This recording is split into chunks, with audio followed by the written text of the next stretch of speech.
these tyres last across a full stint? How will they cope with this 27-degree air temperature and certainly more like 30, 40 degrees track temperature at certain parts?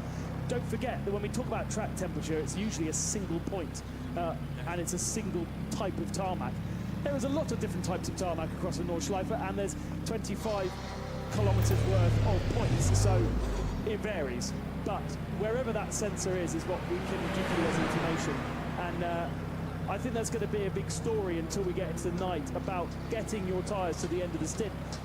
We even heard in qualifying how by the end of the qualifying lap, the cars were getting a bit greasy, a bit slurry, because the tyres were not at their absolute peak. And we've got 3 different tyres there battling over second, third and fourth, which will be working in a very different way. To answer your question, Ben, that we have 19 classes. 19? So the SP9 class has a Pro class and a Pro-Am class.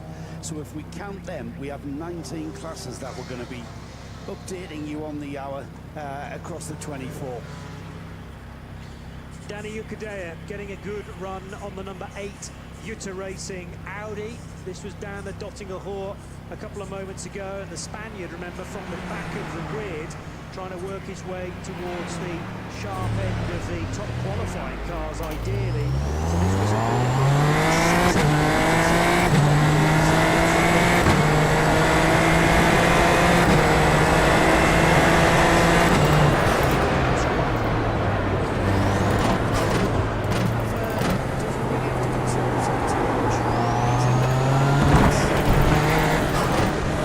right side, clear.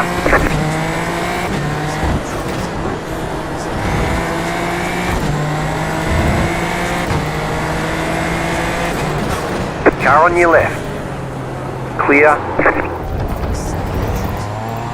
Car stopped ahead.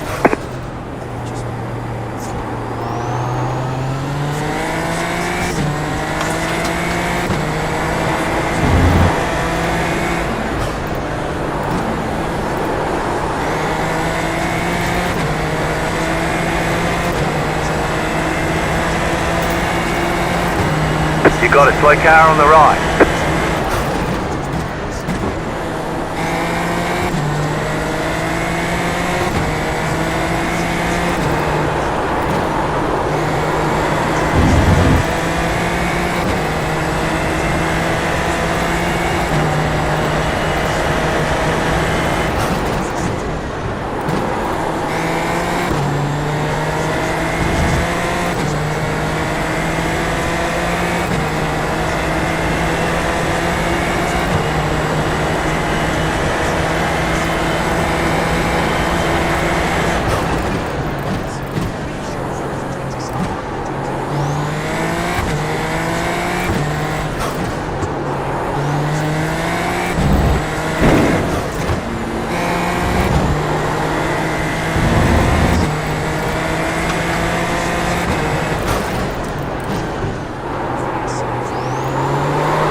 Emerging. This is a second entry point where the orange painted Armco is for the tourist laps, and now heading up through Exmuller with Bergwerk, that famous corner for all the wrong reasons, away in the distance. Yeah, it's such a stretch up here as well.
New fastest lap for you.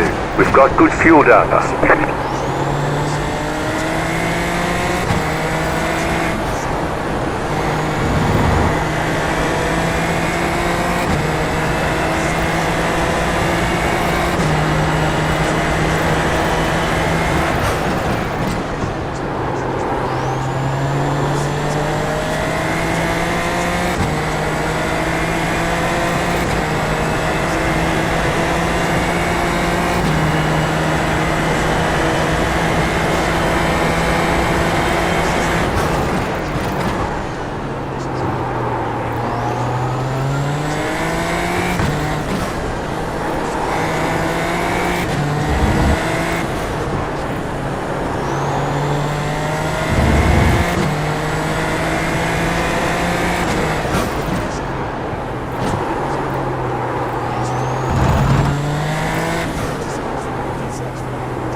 That was your fastest lap of the session.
You got a slow car on the right. Car stopped on the right.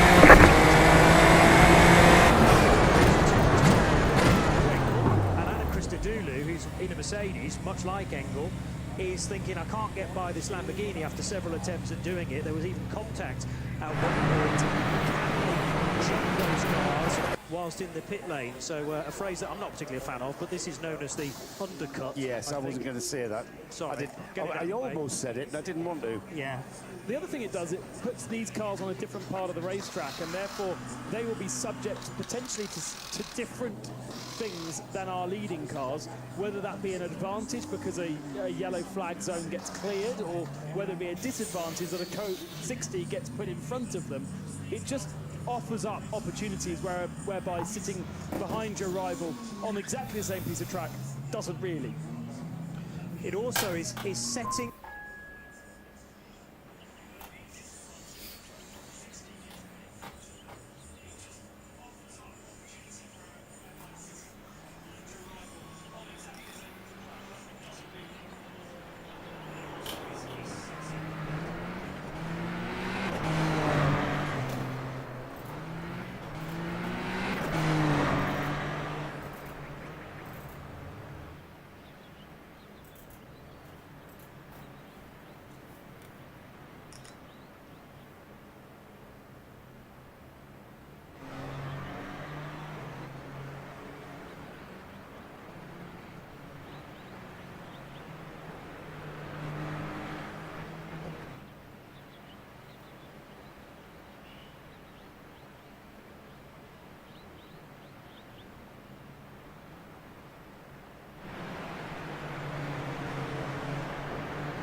car ahead.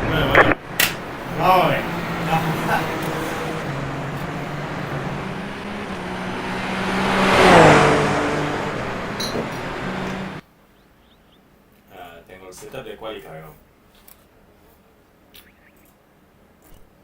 Quali.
Green flag, green flag.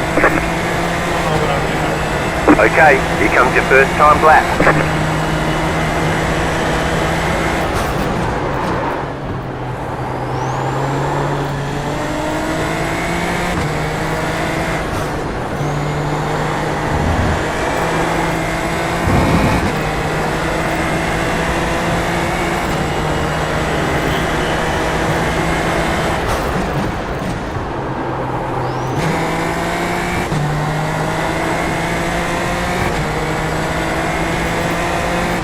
You've got about 2 laps of fuel.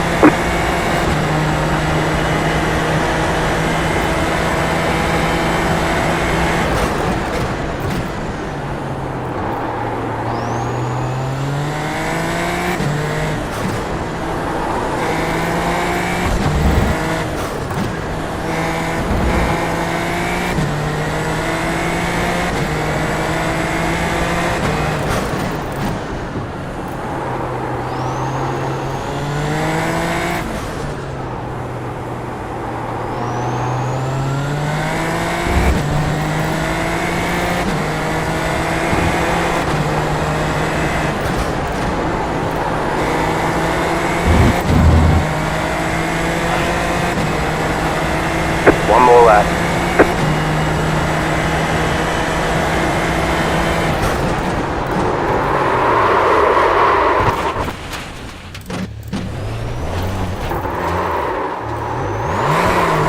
The officials are telling us they won't accept the way you're driving. Your lap times will be deleted until you reset the car and try again.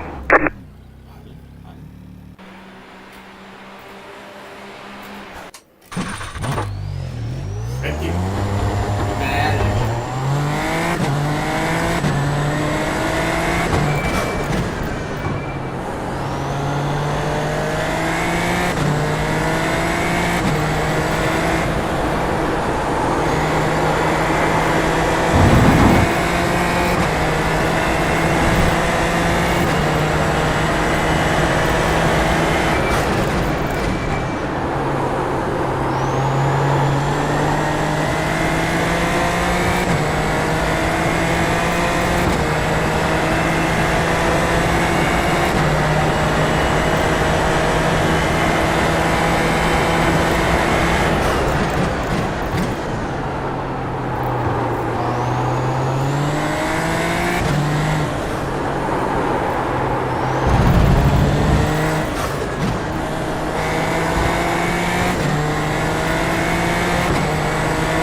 flag, checkered flag.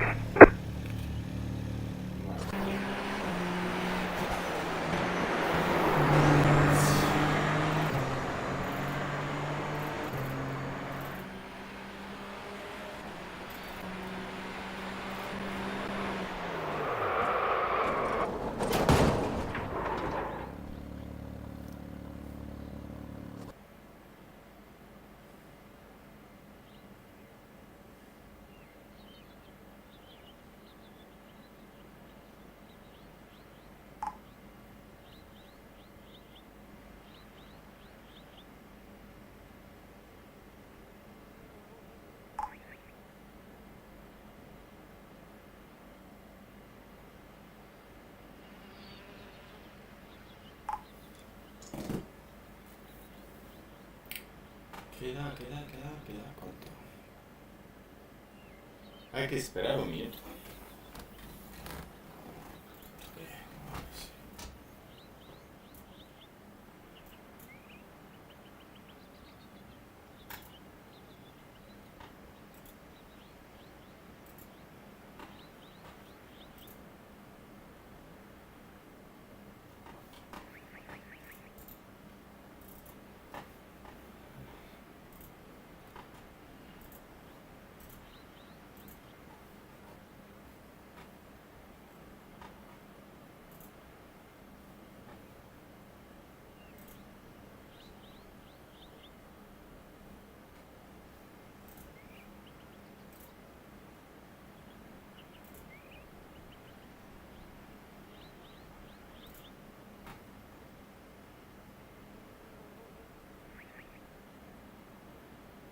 Vale. Vamos a ver.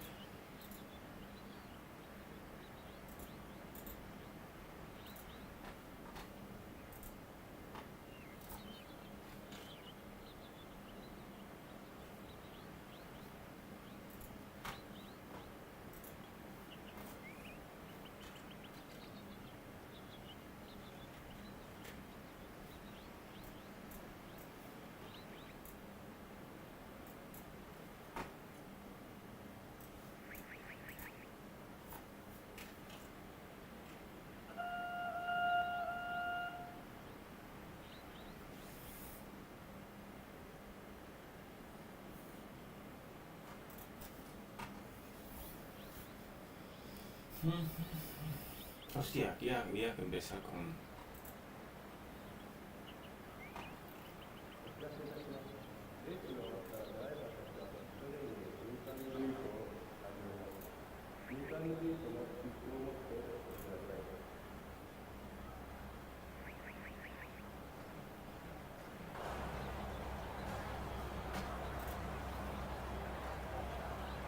Yeah, guarda, había que empezar. No sé. The estimated SOF is 1,720. Tight field today, look for opportunities.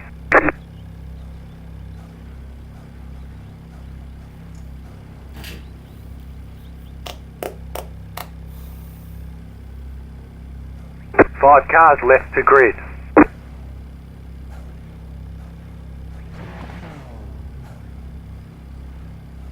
Still waiting on 2 cars to grid.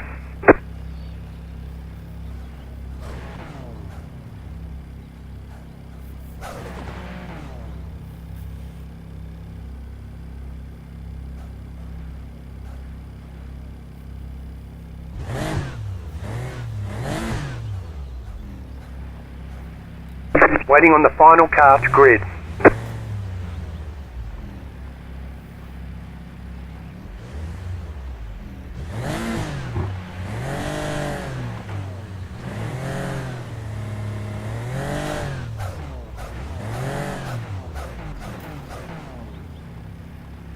Everyone's gridded.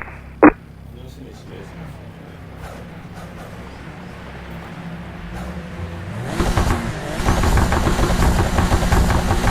Green flag, green flag.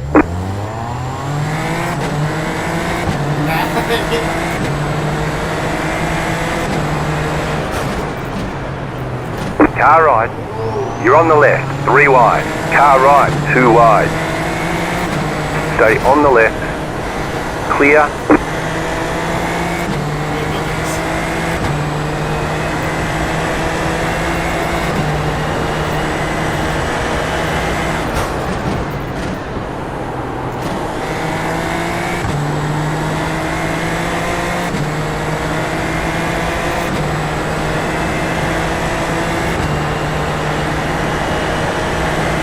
Right side. Still there. Clear on the right. Madre mía. You've got wheel damage. Looks like one of your wheels is out of alignment. You'll have less grip out there. Car stopped ahead. There's an incident ahead. Looks like your car is towed. You'll need a tow back to pit lane. Press and hold the reset button and we'll come and get you. That aero damage is probably slowing you a lot.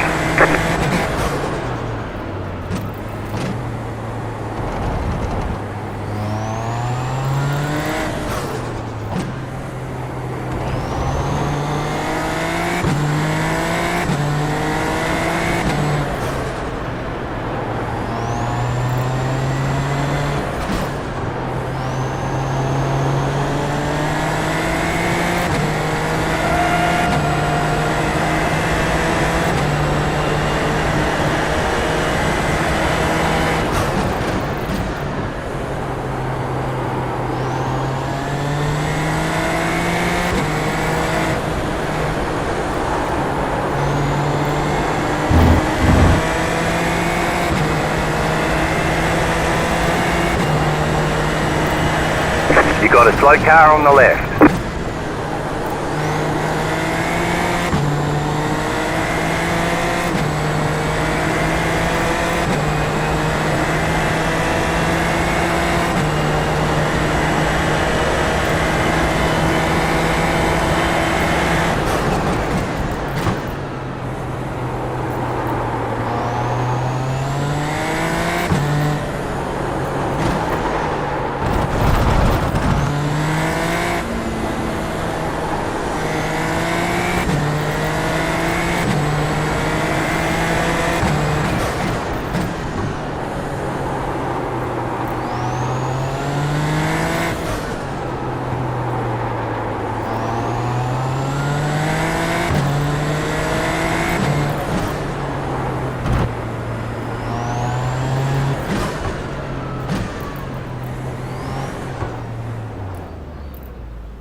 Pit box in 10, 5, 3, 2, 1. Right here. We can repair most of the damage. You'll still have minor wheel damage.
David Perel.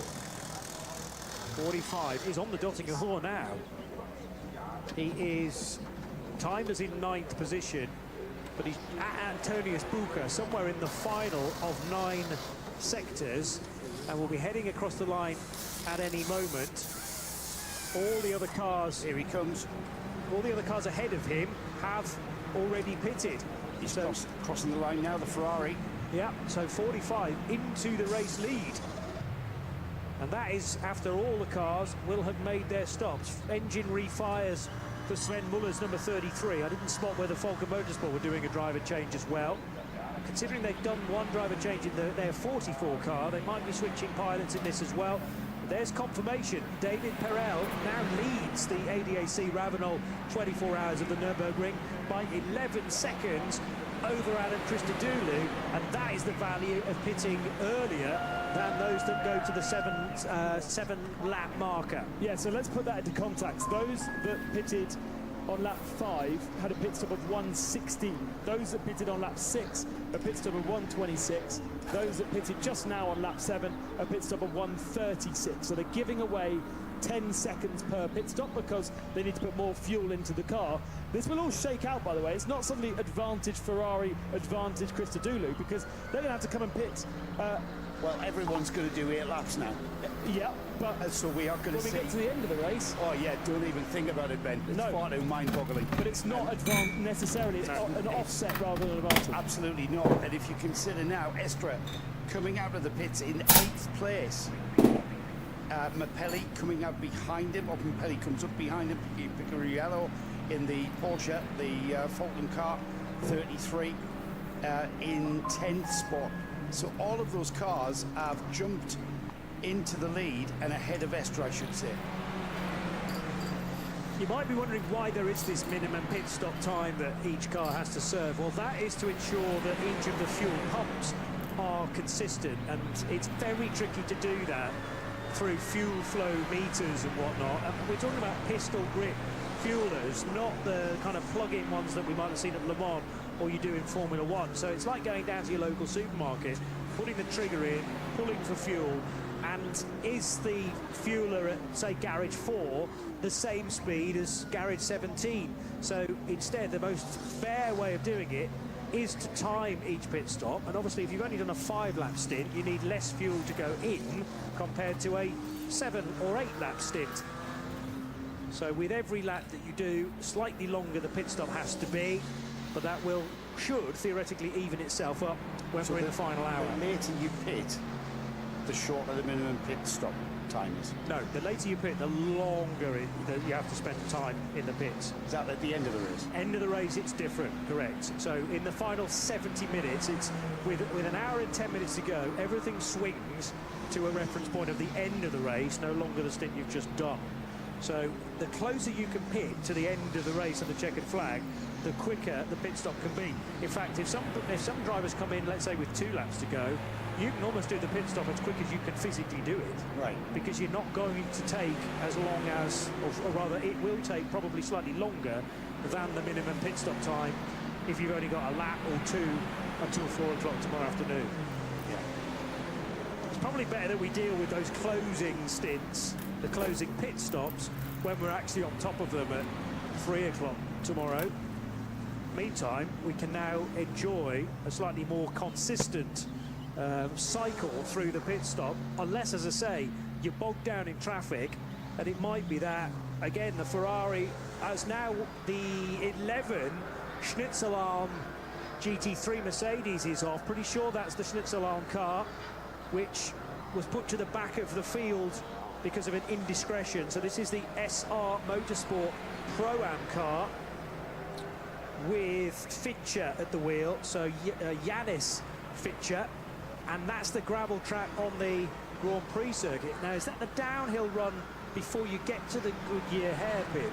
Might be the big gravel track in that left and right sweep just before the Goodyear hairpin. If not, it's on the uphill section of the Grand Prix Strecke. I've just been given some information from Snowy, who'll be joining the broadcast when we go for a break in just over 90 minutes or so. But he's given me a chart here. So if this is towards the end of the race, 60 minutes before the end of the race, you pit stop. Your pit stop time is 188 seconds. If you pit stop at this time, 20 minutes to go. if you pit stop with a minute to go to the end, your pit stop time is 28 seconds. There you go. That's not good. No, you, which bit's not good. No, sorry, The what I'm saying Mercedes. on track, yeah. Yeah, the 11 Schnitzelalm cars mentioned in the gravel trap. This is on the Grand Prix Strecke. Schnitzelalm are a restaurant in Hinterland, and they have a couple of cars here running on the Goodyear tyres, the number 11 car. There aren't many GT3s that are doing that. Okay, punch it.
Left side.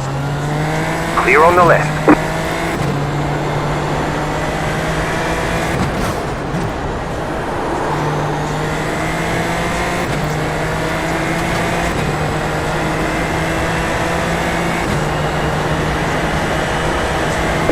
Just set your fastest lap of the session.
New fast flat for you.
Left side.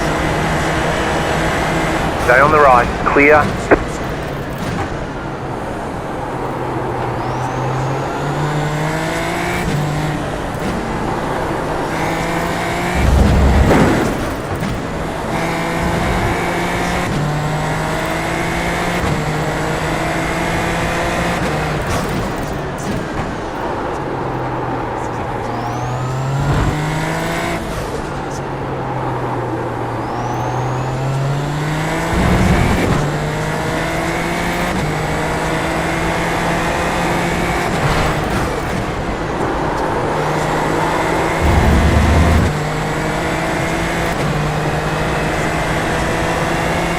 The leader is running 22.538.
Left side.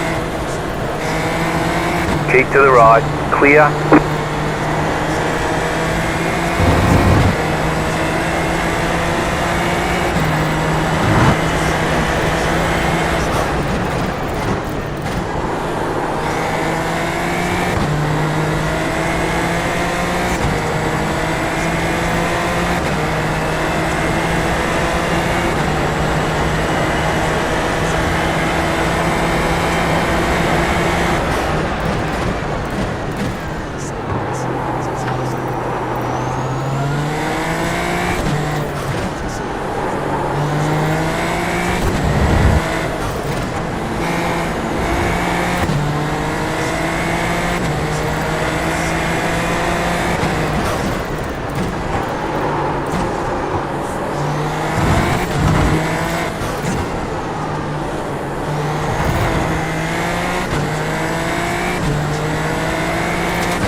To go. Look for opportunity. Left side. Clear on the left. After the pavement lost it and slammed barriers, we caught sight of the pavement. Car right. Clear on the right. Left side. You've got wheel damage. Still there. Looks like one of your wheels is out of alignment. You'll have less grip out there. Clear. You've got some damage. Let's get that fixed.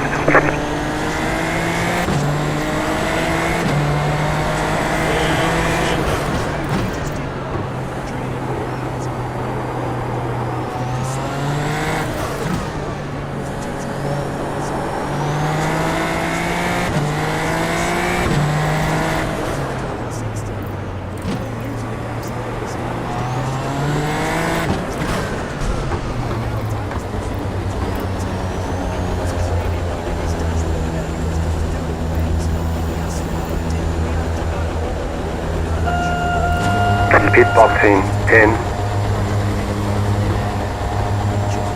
5, 3, 2, 1.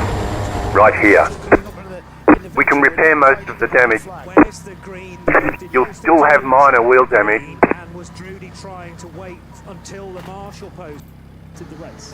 So I believe that if that 1:33 starting the race, 2 in the pit track, and as clear as is that continuing our story from Le Mans of wheels falling off cars in the heat. Let's just have Well, a that look. car had just come out of the pits, hadn't it? Well, that's the question that Ben was just asking. I'll just work it out from the sector times. Yes, I think that's right. Yeah, because it hasn't been through the first sector of its next lap, but its final sector took it 3 minutes, so that indicates that it's been into the pit. Yes. So it's a very, very simple, the car wheels not being bolted on correctly, and a couple of corners is all it takes to part company with the car, which is a very unfortunate way to end your race, really. Unless, as I say, this rule, or rather this race, is a little bit more lenient in rejoining. So if they can get their car back on a lorry and find another wheel for it, feed it through the garage, they might have to get extra dispensation possibly, but unlike at Le Mans, where it absolutely rules you out, you could continue. How about the gaggle of cars down towards Arenberg, in which the #1 Christopher Haase-driven Audi is now caught. It's trying to stick on the tail of Mattia Drudy's Aston Martin, which is a car ahead, down into the foxhole. This is the last point on the circuit where you want to be finding about 10 of the middle order cars all grouped together. Very, very aware, though, the cars that were being lapped. Very aware of what was coming up behind them and just keeping to the right through the foxhole. Very tricky, because you kind of straight line that sort of slight S that you go down the hill and then you bottom out at the bottom of the hill, and it very steep rise into a very tight braking area through a left and then a right. Very easy to trip over the slower classes there in a GT3 spec car, but the #1 Christopher Haase, very experienced driver here, and just closes the gap up to the back of that Aston around it, just skinches past that little Porsche Cayman. Yeah, the problem is I think they've got quite a fast car ahead of them, but it's needing to be lapped, but seems to be perhaps an SP9 car as well, and that's proving difficult for Drudy to get past. Then you've got Haase, and Engel is right on the tail of the Audi R8 as well in that purple Mercedes. So it's a nice little gaggle of cars. I wonder if Augusto Farfus will join the party soon, because in the Rover Racing, the only Rover Racing BMW, at the last timing point, he wasn't far behind them either. This is a great battle. We're seeing the battle for second, third and fourth here. Haase in the Audi. Is that He's currently running fourth. Yes. Yeah, that's Christodoulou in Okay, so second place. they massively caught Christodoulou then through the traffic. Yeah, that extra turbo boost that the Aston's been given overnight for the balance of performance really is coming into play then. That's the best sort of performance we're seeing this car right up in the front and holding its ground against the more nimble Shearer Sport Audi R8. Chasing down Christodoulou, just about 6.5 seconds ahead of these is the Pirelli Ferrari. The Realized Condor Racing Ferrari currently leading by 6.6 seconds last time by. But as we now go into that slow zone, and that's at Klostertal, if I remember. Yep. 5 minutes to go. The fast sweeps up towards the air of the carousel. Why is it there though? I'm not sure. I haven't been able to establish that. I've been looking. We've got intervention vehicles. Maybe they are writing some. I can't see anything sort of apparent. But that's closed them right up. Look at that. Totally so, and they're behind a non-SP barriers. car. They're doing the barrier repairs after the Cayman lost it and slammed into the right-hand side barriers. We caught sight of the Cayman stranded. Now that car's been recovered. Where's the green flag, though? Because Christodoulou needs to absolutely get on it. There we go. Oh, there's collision. Surely the Audi ran into the back of the Aston Martin there, and fully on the grass is Mauro Engel. So he did get one position in the Bilstein Mercedes, but I reckon there was a hit there as Haase picked up the pace, and Drudy just did not. Drudy didn't react, and they were all going about 57 kilometers now behind what I think was a GT4 car. So they were actually being bunched up because that slower classed car wasn't doing 60. They were all losing the gaps that they had established, and Christodoulou reacting well, but Drudy not at all, and now damage presumably to the Audi 2.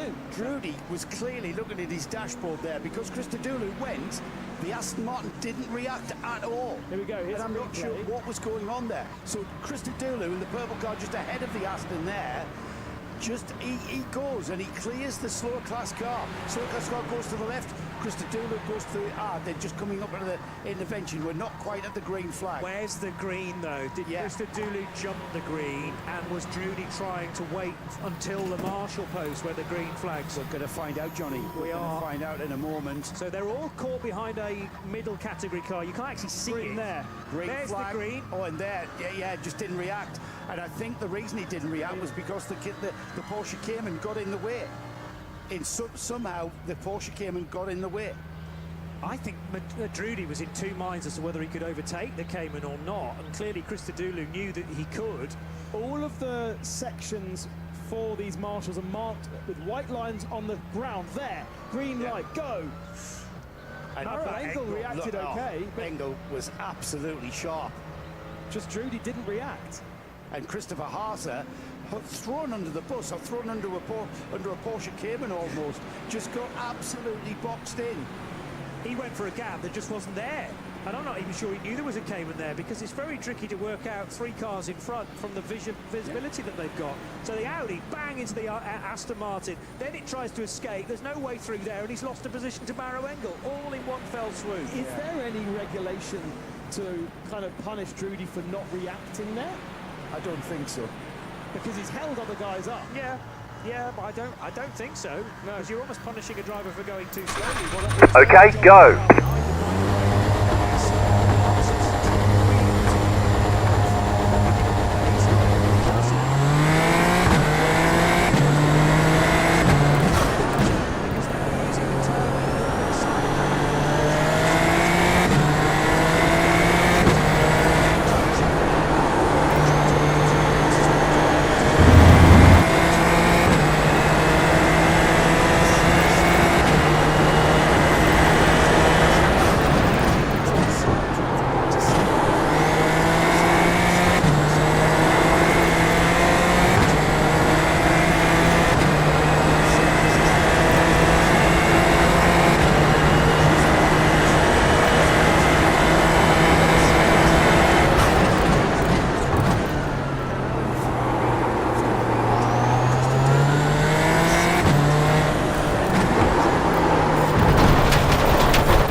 White flag this time.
Checkered flag, checkered flag. Bring it back to the pits, we're going. And it's exactly the same with these code 60 and 120 zones. Attack to that point, hard braking, and hopefully not overspeed, and then do the speed through it, and then get on it straight away. And it's so close. And for, what is it, third position here in SP9 and overall.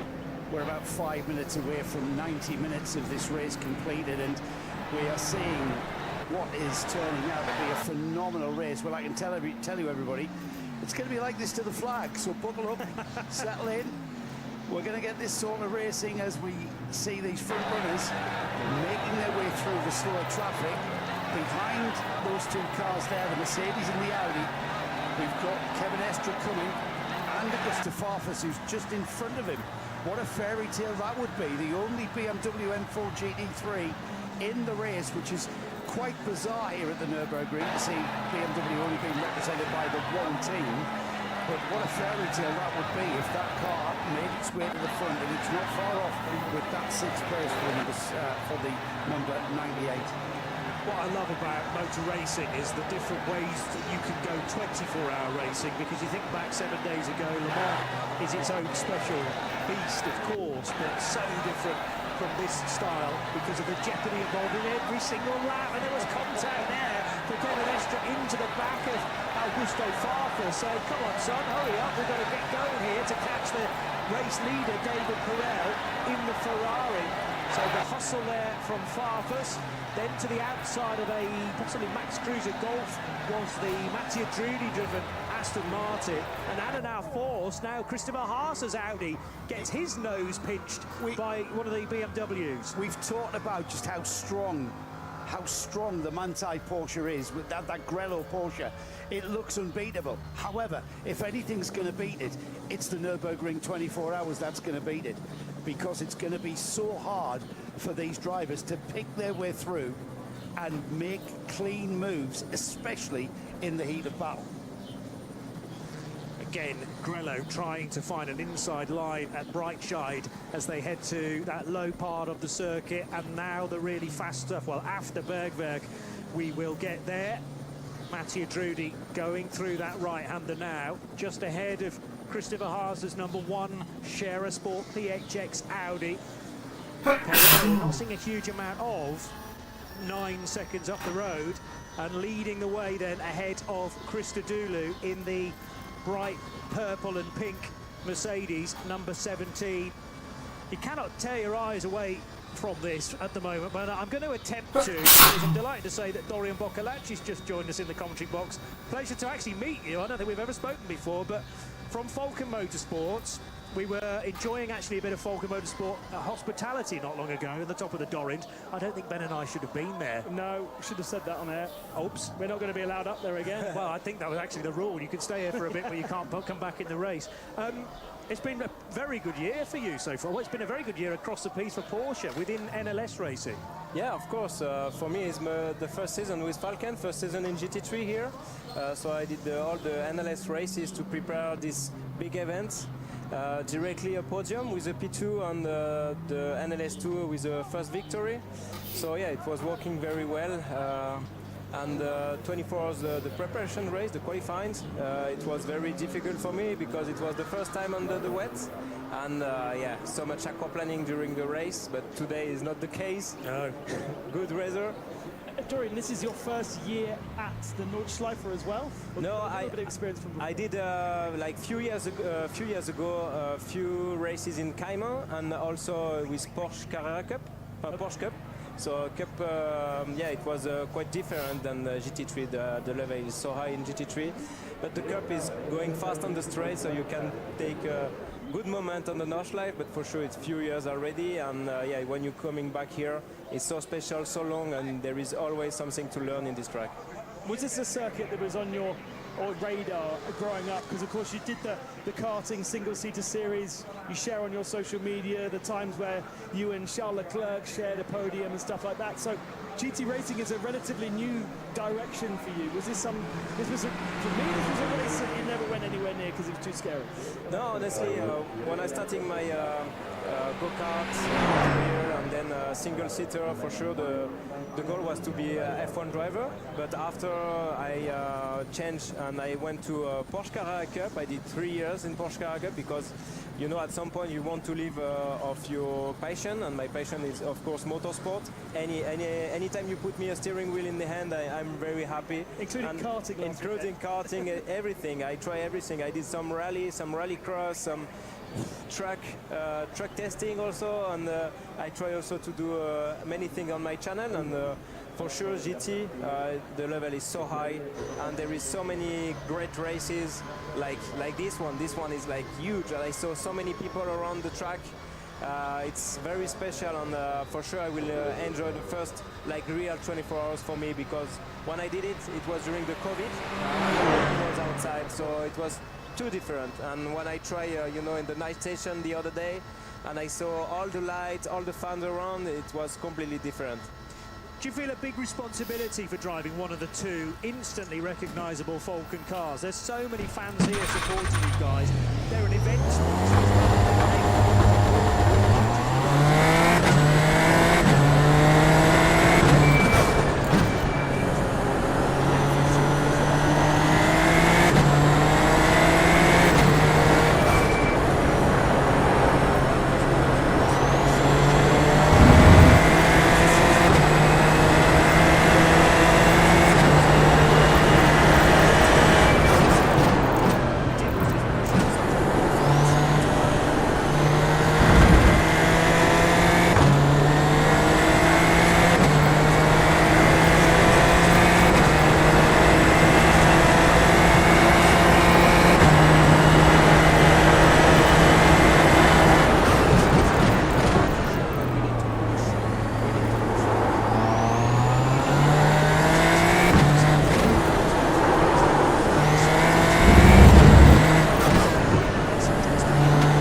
Alineación inapropiada de la rueda.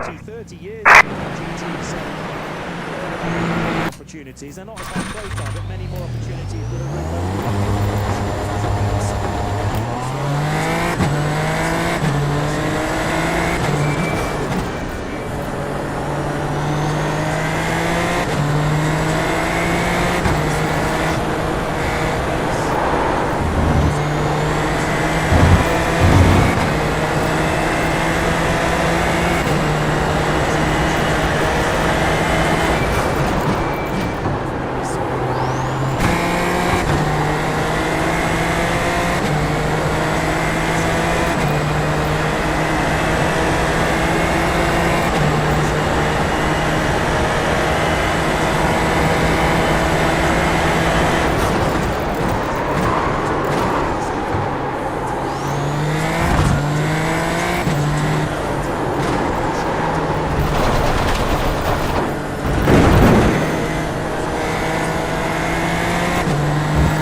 TikTok, from Reels. I start also on my YouTube channel some vlogs, so every time I'm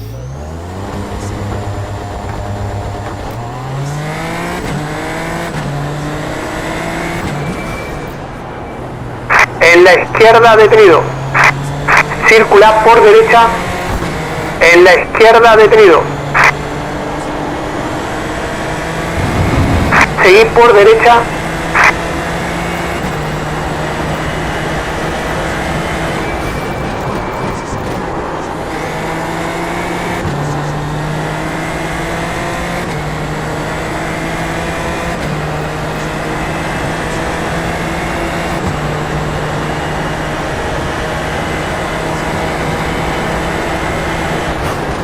Lento por derecha.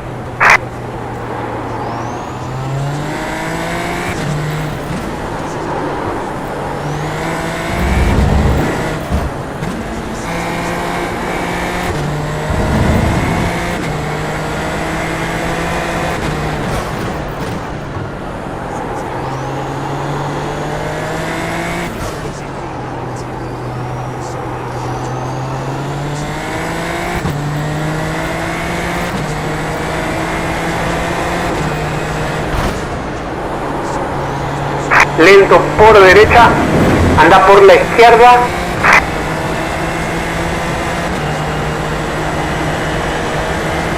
Acabas de registrar tu mejor vuelta personal.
Registro personal rápido.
nose heavier. But to be honest, the way that Thomas Prime was able to snatch a lead in the Grello car from the Mercedes, which we all thought were sort of hiding their performance, it doesn't seem to have affected the 911s that much. Would you agree with your cars? Yeah, for sure. I saw that they have a really good pace, and after is a different team, different drivers, and But the same cars. The problem with your cars is they've all been bogged down in traffic, can't break free. But yeah. I just feel if one of them can get in front of a Mercedes, let's say, then maybe the 33, which is slightly better placed, might be able to get away. Maybe, yeah, for sure. After, I don't know from the team if the driver is really like blocking or if he's pushing, so. But the race is long, and maybe they are managing also the tires in front because it's very warm outside, and if you are pushing, like if it's cold, maybe the tire doesn't stay, like this with a high performance. So for sure with this condition, it's really important to manage everything, and the car also. We've also been trying to judge certain bits of this racetrack have been resurfaced. I don't know whether they've been resurfaced since NLS races earlier in the year, but are you sensing that certain bits of it are very grippy for this race? So I discovered the GT3 with the resurfaced track. Okay. So for sure, it feels that in this portion it gives much more grip, especially ice corner. Ice curve. Ice curve. Yeah. After flat scar. Yeah, exactly. Okay. And for sure in this place you feel the grip also in wet conditions. And I can feel that maybe in the past with the old one, for sure it was more slippery. So for sure this also can change. Are you enjoying it? Yeah. Of course I enjoy. I really want to drive because since we arrived, I did only 5 laps. Oh, wow. Yeah. So it's not. Everybody has to do a minimum of 2, I think. Yeah, exactly. You haven't done a lot more than that. No. I did only 2, only 5, like 3 going to the night, and 2 in qualifying 1. So it's not so much at the end. And also, what is difficult when it's your first season here, is that you don't have so many try in each corners because you have only 5 laps, so 5 times in the same corner. But sometimes you have like code 60, yellow flag, traffic, and you are doing only maybe 2 or 3 times the corner flat out. So to try different things is quite difficult.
Estamos en verde.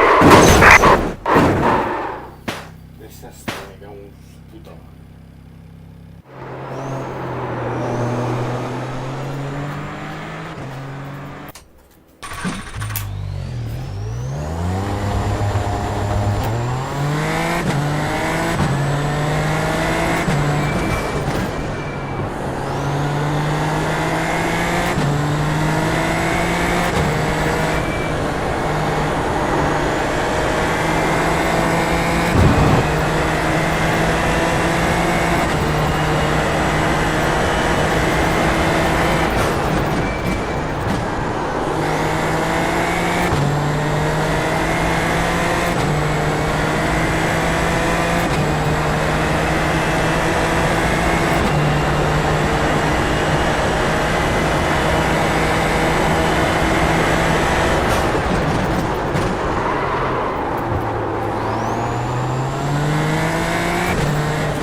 ¡A volar!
Va la segunda.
Bandera cuadros.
El nivel de la sesión 1658. Tengo grandes expectativas depositadas en la performance que podéis llegar a materializar hoy.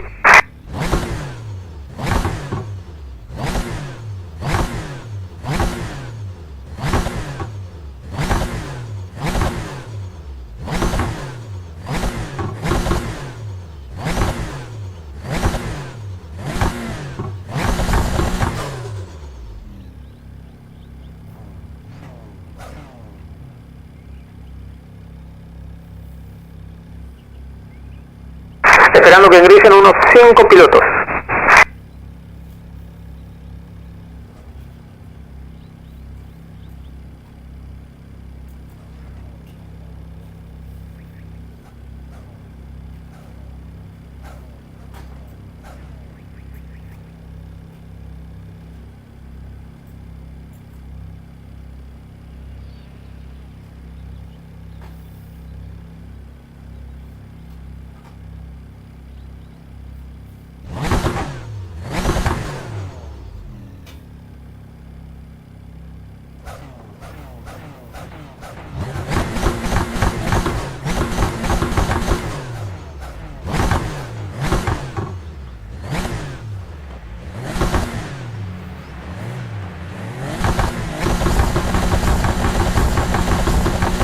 Verde.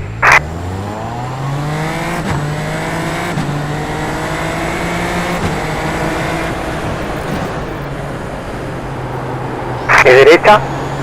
Hay un incidente por detrás. Continúa a tu derecha. El primero de la carrera está fuera. Libre derecha. Líder de competencia delante tuyo.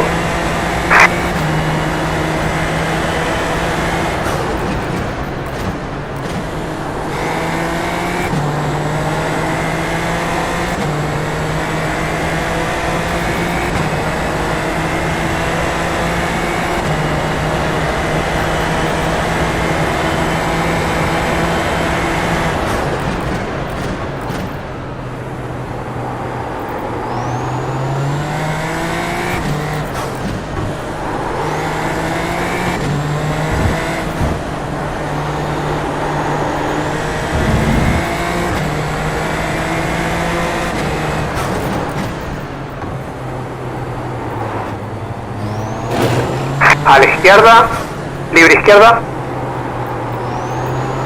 libre.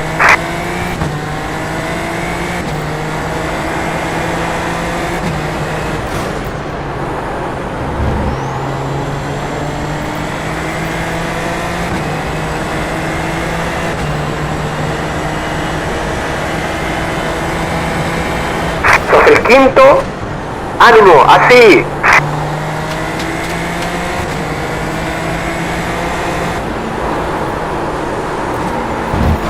Izquierda, izquierda libre.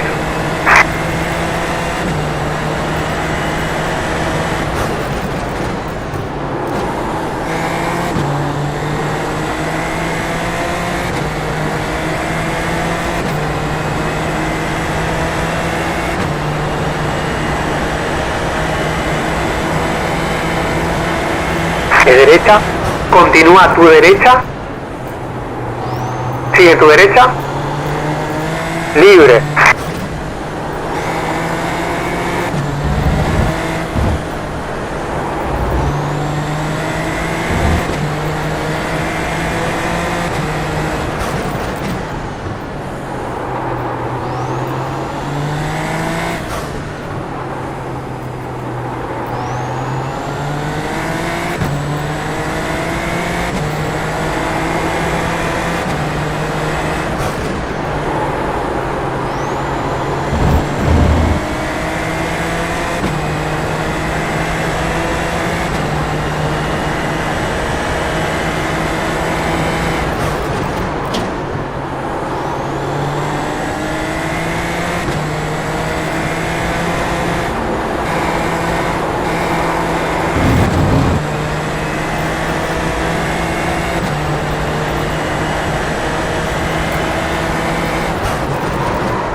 A la izquierda.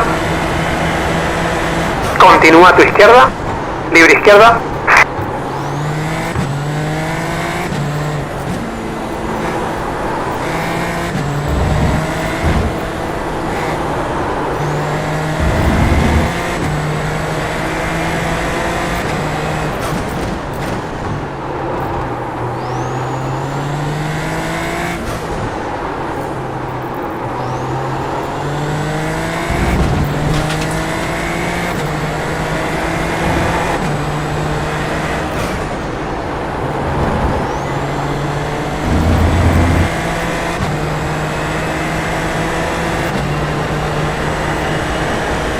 El auto clasificado en posición 1 marca la mejor vuelta.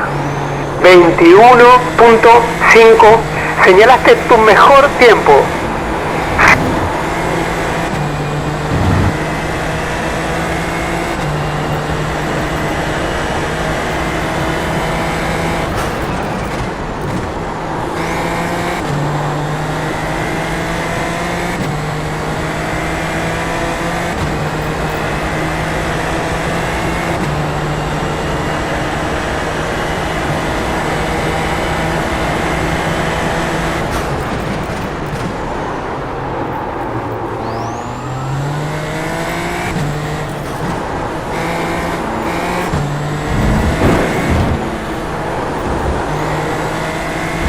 Incidente detrás.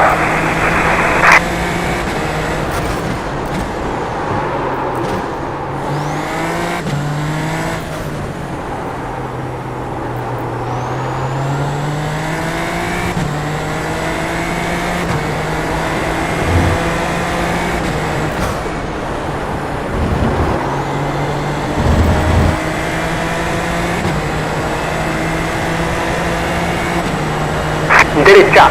El auto en posición 1 cronometró la vuelta rápida. 21.105 libre. Mejor vuelta personal.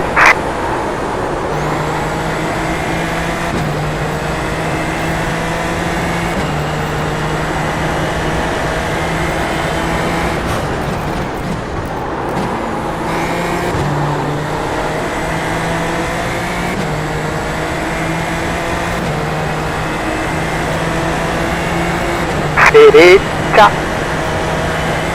Continúa a tu derecha. Continúa a tu derecha. Continúa a tu derecha. Sigue tu derecha.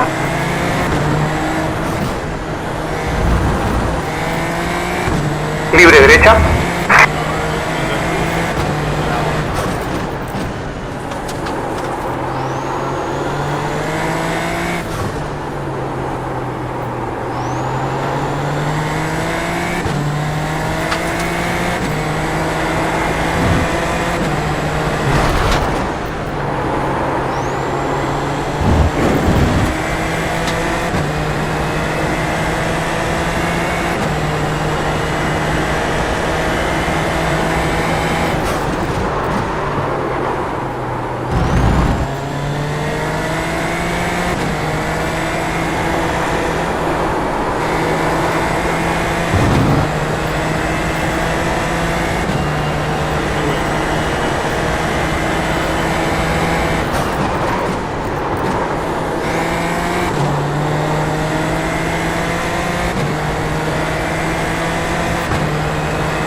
El líder está girando en 21.171.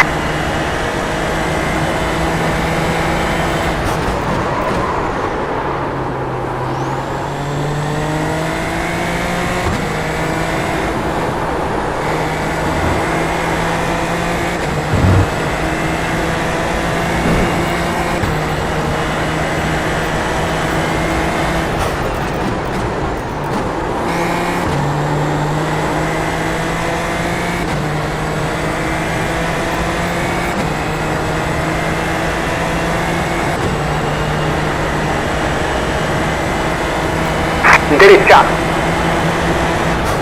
Continúa a tu derecha, libre.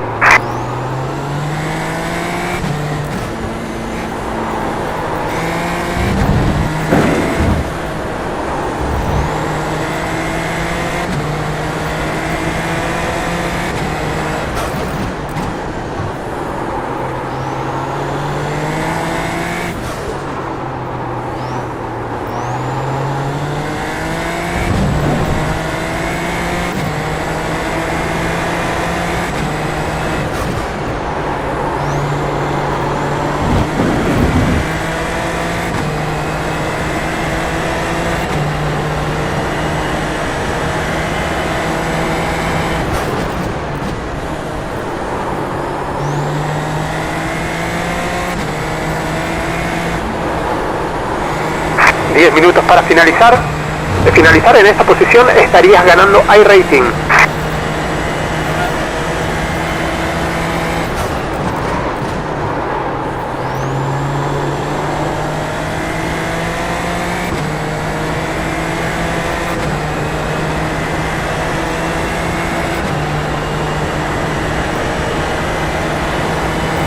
Izquierda. Continúa a tu izquierda. Libre.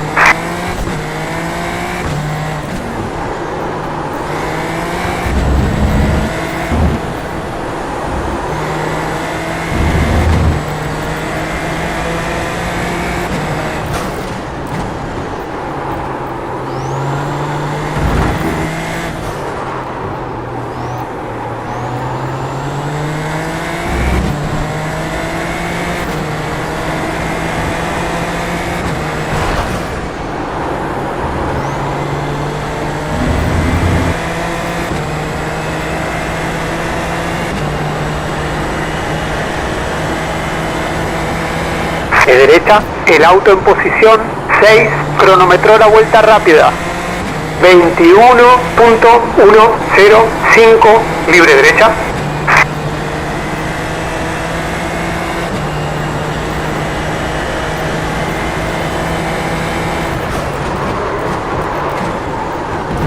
Derecha, libre derecha.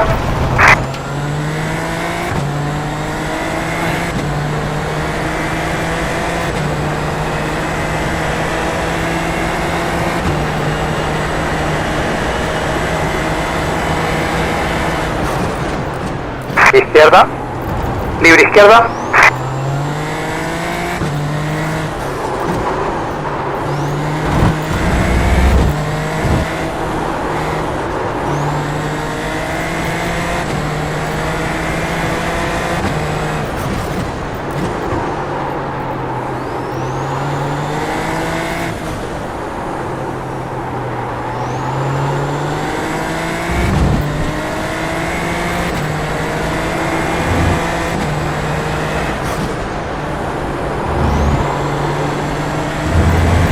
El auto en posición 2 marca el giro veloz, 21.017.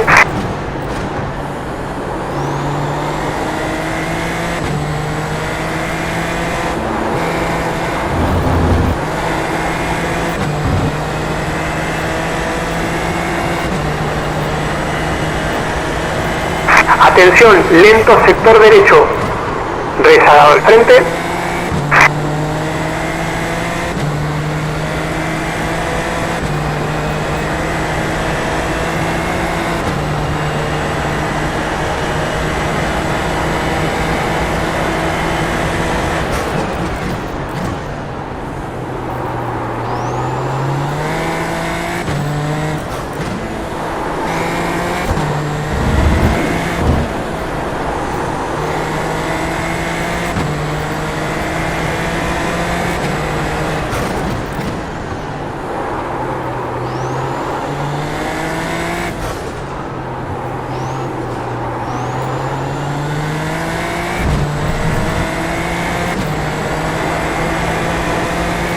El auto en posición 1 marca la mejor vuelta, 20.745.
5 minutos.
El líder está girando en 21.142.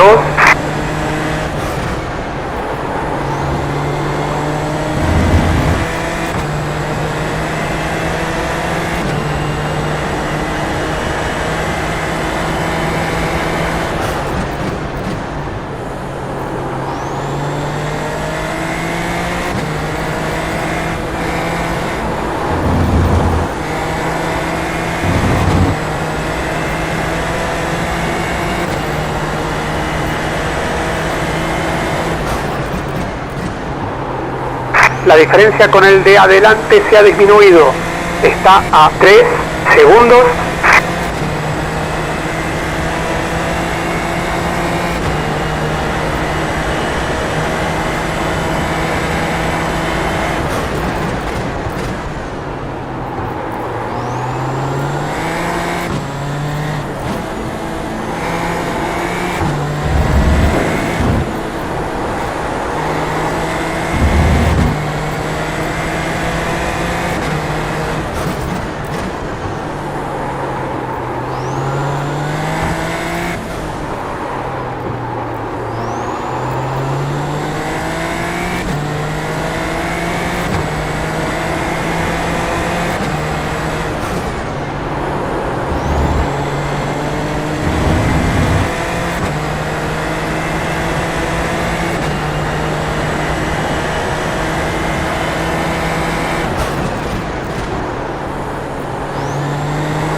Sale la bandera blanca, señal inequívoca que entramos en la última vuelta.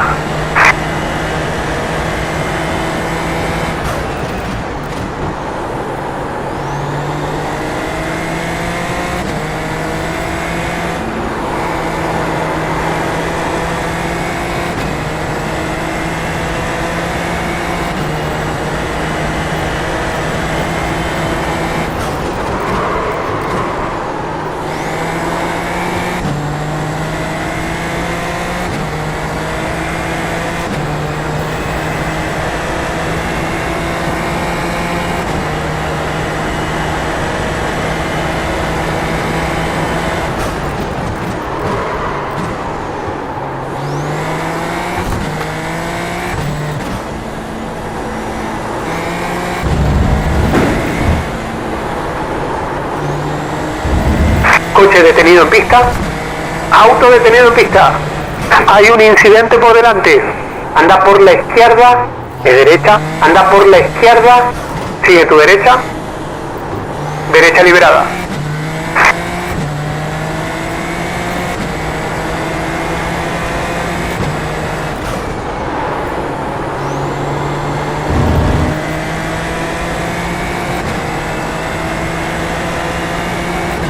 Detenido a la derecha. Anda por izquierda. Bandera cuadros.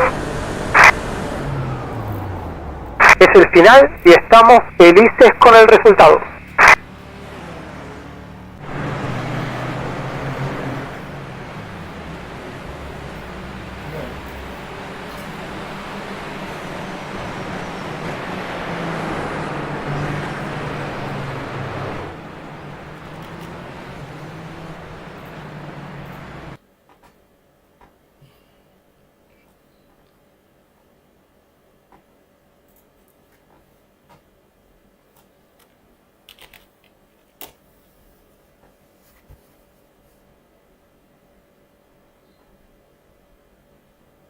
Still somewhere on YouTube, but unfortunately World Touring Cars, when they decided to become the TCR World Tour rather than the World Touring Car Championship, deleted every single piece of content that they'd ever created and started their YouTube channel all over again. So all the stuff that we used to do was gone.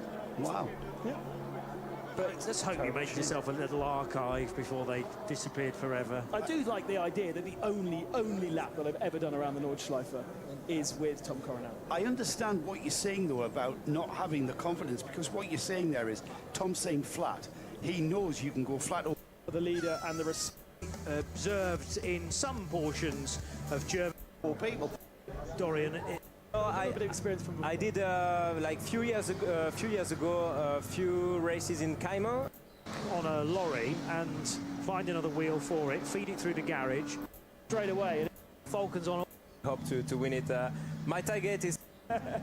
Well, us Falcon have a big backing as well. Yeah, for sure. But at the end, we are racing driver, and the pressure we always have it because we want to perform, and you are always good as your last race. So for sure, we want to perform.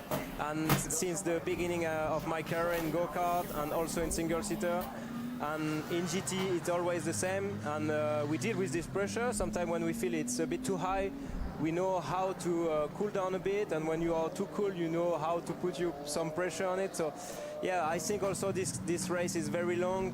First thing is important to set, to be well in the car, feel everything, feel how the race is, and then for sure when we need to push, we need to push. So.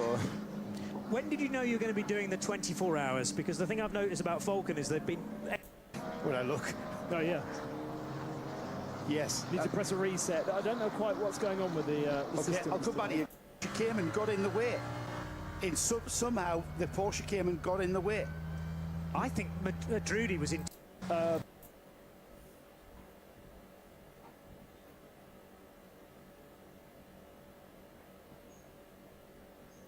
Which would make sense under the regulations, and it has brought. That's been robbed from robbed. Say robbed. That's a poor use of words, but from it's Renault derived. It looks like a shopping car on the TV screen, in comparison to the cars like the Ferrari and the Mercedes, and you see the Dacia. However, walk up to it in the pit garage, it's a proper race car under there. Yeah. Racing That's very, shoppers. very good when it runs correctly, when it's on all four cylinders, which it isn't at the moment, and that's the reason why it was not able to take the race starts, but they are still working on it to hopefully get some laps ticked off before 4 o'clock tomorrow afternoon. The Mercedes at the Valvoline Curva gravel trap's now been recovered, and I reckon it's back in the pit lane. Intriguingly, on our sort of reset timing system now, which puts all the SP9 cars with 9 laps completed. At the time of that lap being completed, I reckon there were 4 cars in pit lane,